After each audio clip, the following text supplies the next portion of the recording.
On October 28, 1994, Stargate opened in theaters under a cloud of industry skepticism.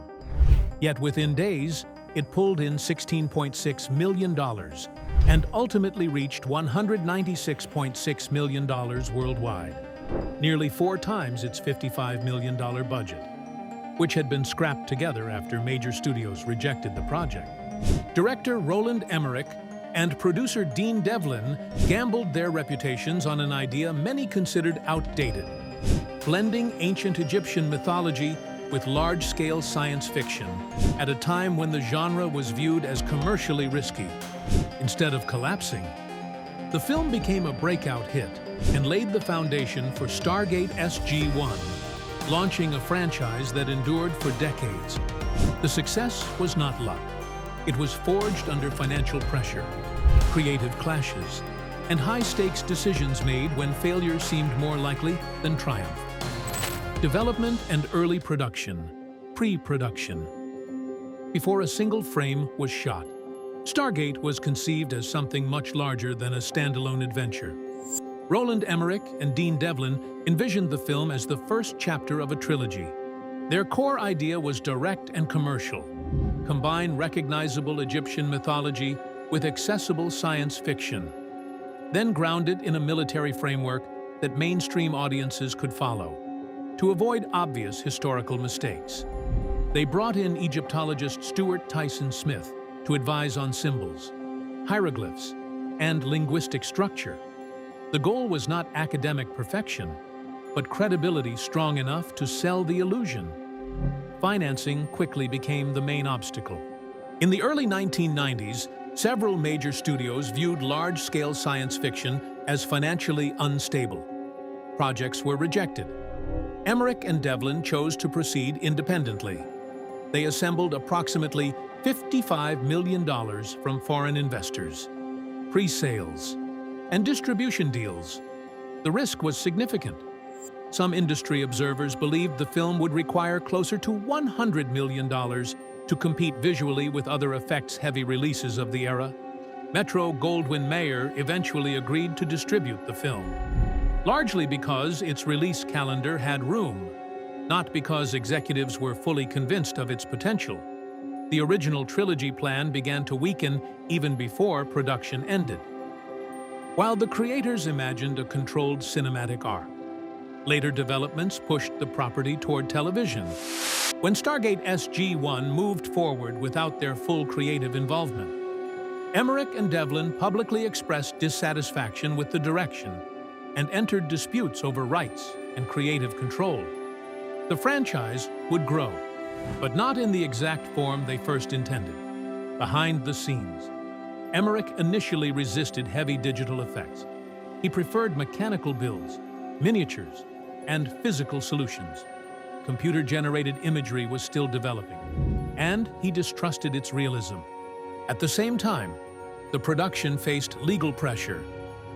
In 1995, Omar Zudi filed a lawsuit alleging that the film copied elements from his 1984 script Egyptscape. The case was settled out of court, avoiding a prolonged legal battle but adding strain to the film's public narrative.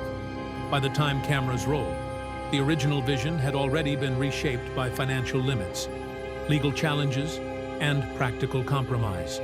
Those early pressures forced decisions that ultimately defined the tone, scale, and adaptability of the franchise. What began as a tightly planned trilogy evolved into something broader, laying structural foundations that would allow the Stargate concept to expand far beyond its creator's first blueprint. Casting and personal experiences. The casting of Stargate reflected the same uncertainty that defined its financing.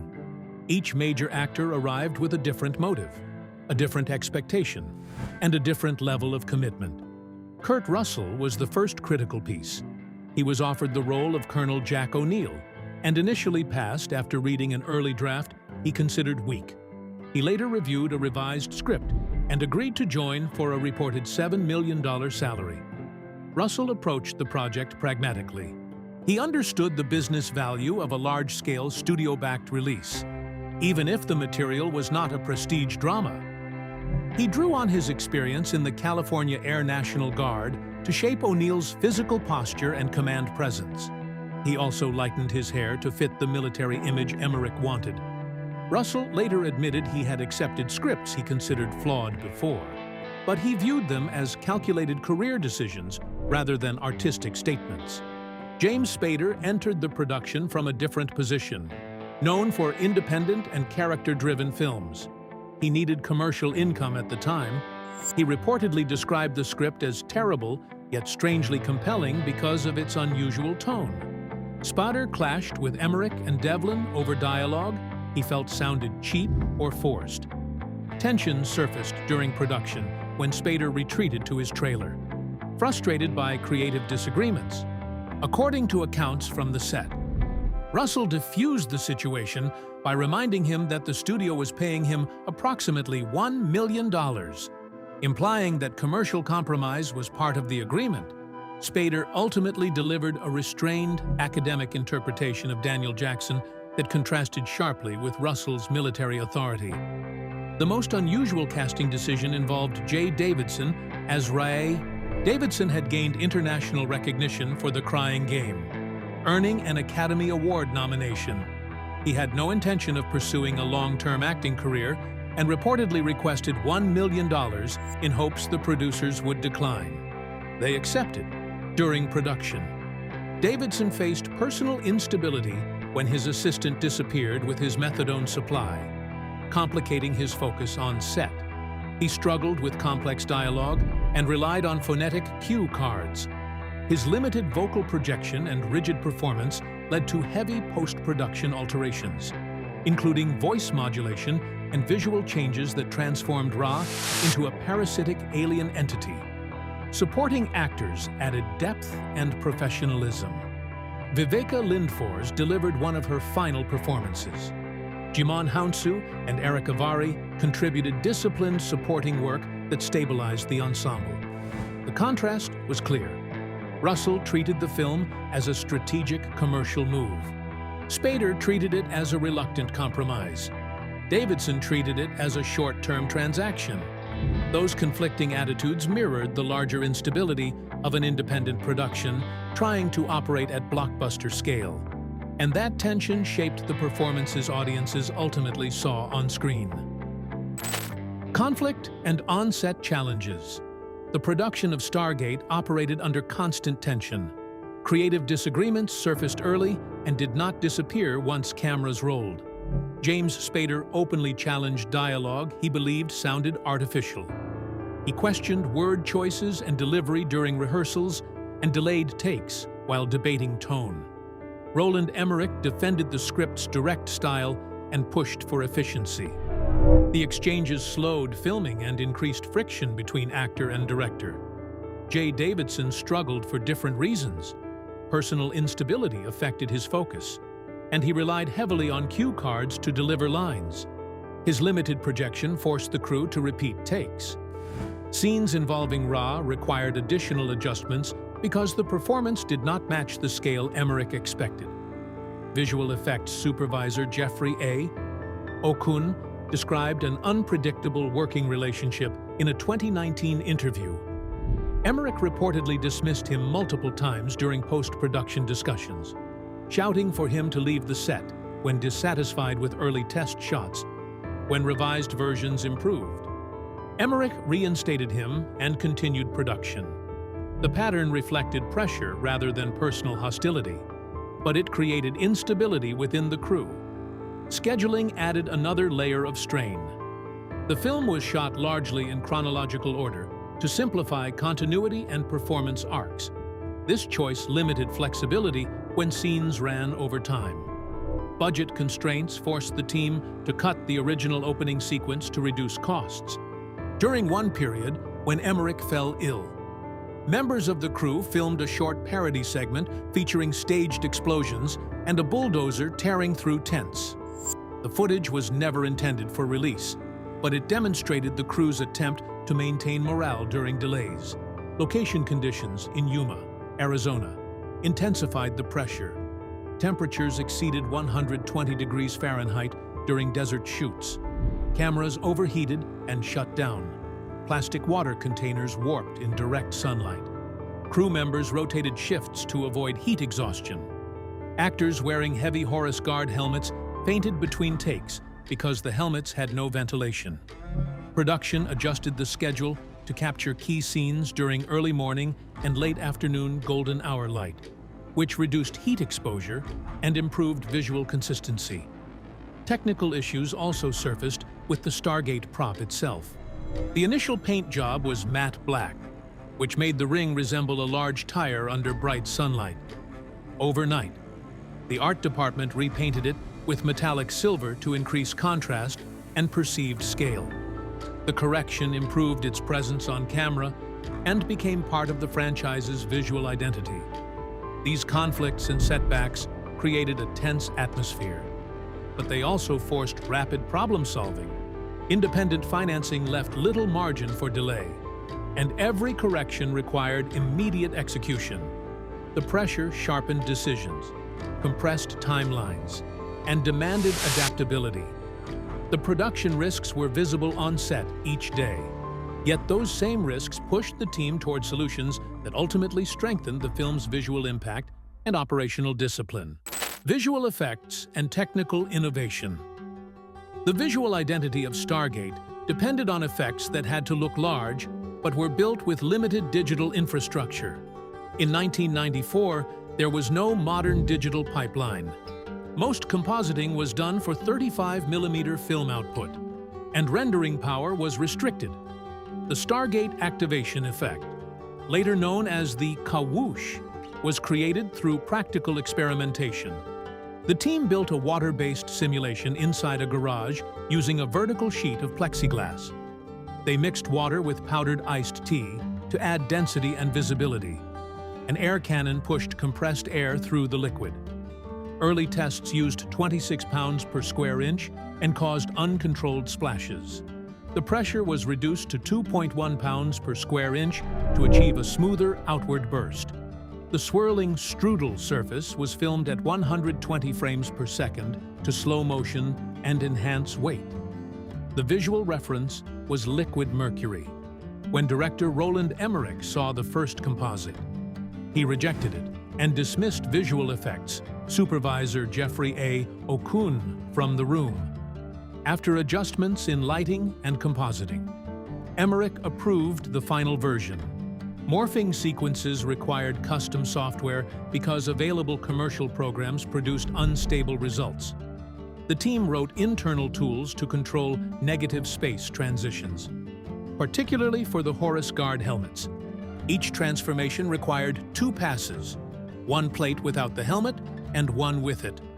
Artists then combined the elements using 2D compositing. 5 major morph shots required approximately 9 months of work. Emmerich insisted that transitions feel mechanical rather than fluid, which forced animators to limit smoothing effects. The travel through the gate sequence pushed hardware limits. Rendering the star tunnel reportedly took 30 consecutive days on available machines. To complete the environment, the team incorporated star fields from an existing demo reel that were provided at no cost. Late in post-production, the company Domino assisted in completing 66 additional effects shots within 7 days to meet delivery deadlines. When Stargate SG-1 launched in 1997, the kawoosh effect was recreated for television. Early tests used 50 pounds per square inch and ruptured a tank during practical trials. Pressure levels were reduced to between 1 and 10 pounds per square inch for controlled bursts. The television version simplified helmet morphing into faster 2D wipes to reduce cost and time. Despite Emmerich's early distrust of computer-generated imagery, the combination of practical fluid simulation, custom software, and disciplined compositing created a distinctive look. The constraints of 35mm era production forced precision and problem-solving. That hybrid method gave the Stargate effect physical weight, and it remains visually recognizable decades later because it was engineered under strict technical limits rather than unlimited digital freedom. Set design, filming, costumes, and props. The physical scale of Stargate was built through controlled construction rather than digital expansion. Interior sets were constructed inside the Spruce Goose Dome in Long Beach, California. The build lasted approximately 6 months and involved around 300 crew members. The main temple and military facility sets covered an area comparable to 4 football fields. Walls, columns, and ramps were built at full scale to avoid relying on digital extensions. This decision increased construction costs, but gave actors real spatial references. Exterior scenes were filmed in July 1993 in Yuma and Buttercup Valley, Arizona. These desert locations had previously been used for large productions, such as Star Wars and Raiders of the Lost Ark, because of their flat horizon lines and minimal vegetation. Production teams transported animals, including horses and modified dogs, to portray the alien Mastage creatures. The Mastage design used lightweight frames fitted over trained dogs to simulate a larger body structure. For large crowd scenes in Abydos, mannequins were positioned deep in the background to create the illusion of scale. After each take, crew members manually erased footprints in the sand to maintain continuity. A miniature pyramid model was later composited with live-action plates to extend the skyline without constructing a full structure.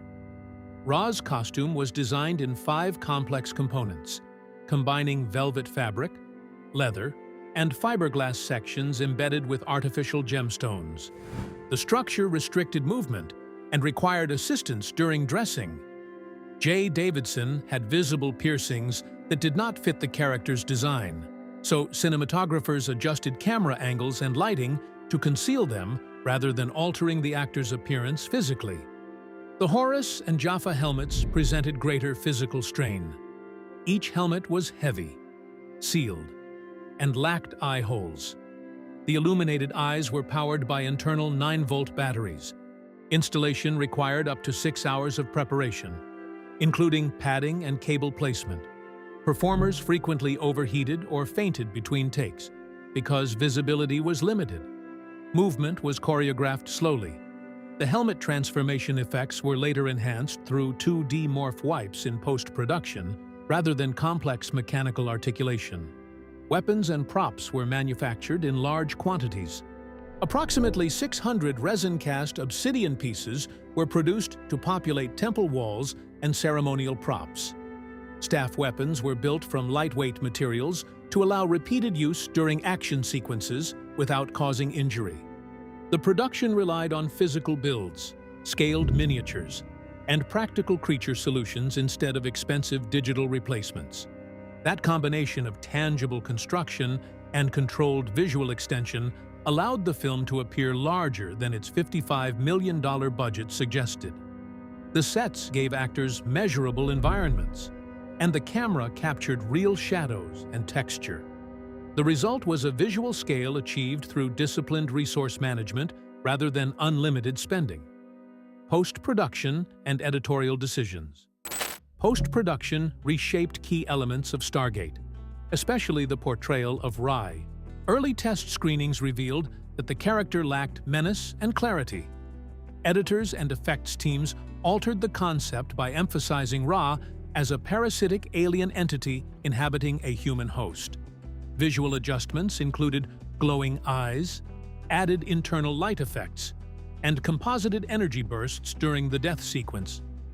Sound designers modified J. Davidson's voice using pitch shifting and layered echo to create an unnatural tone. Subtitles clarified alien dialogue. These changes strengthened the character's presence and narrative logic. Davidson later acknowledged that post-production enhancements improved his performance on screen. Composer David Arnold delivered a large orchestral score recorded by the Sinfonia of London. Arnold met with cast members to understand character motivations and adjusted musical cues to reinforce emotional beats. The main theme emphasized scale and discovery rather than horror, supporting the film's epic tone. A later director's cut restored extended material, including a scene showing Ra possessing a human body. Another sequence involving the character Anubis turning to stone was removed from the final theatrical version. Supplemental material such as the interactive CD-ROM secrets of Stargate provided behind-the-scenes details about visual effects and production design. Editorial revisions stabilized pacing and clarified mythology. The transformation of Ra into a parasitic being laid conceptual groundwork for the Goa'uld mythology later expanded in Stargate SG-1. Post-production did more than polish the film. It corrected structural weaknesses and strengthened the long-term franchise foundation. The long-term influence of Stargate extended far beyond its original theatrical run. The post-production decision to portray Ra as a parasitic alien directly shaped the Goa'uld mythology, later expanded in Stargate SG-1. The silver Stargate ring and the explosive Kawoosh activation effect became permanent visual symbols of the franchise. When the television series began in 1997, the production reused the original Gate model and simplified certain visual effects to control cost while maintaining continuity. The film also demonstrated that independent financing could compete with major studio science fiction. Its commercial success challenged the belief that large-scale sci-fi was financially unstable in the early 1990s. Visual effects supervisor Jeffrey A. Okun later received industry recognition and went on to supervise effects on Independence Day, further linking Stargate's technical lessons to another major hit. By 2026, the franchise's creative legacy remains visible.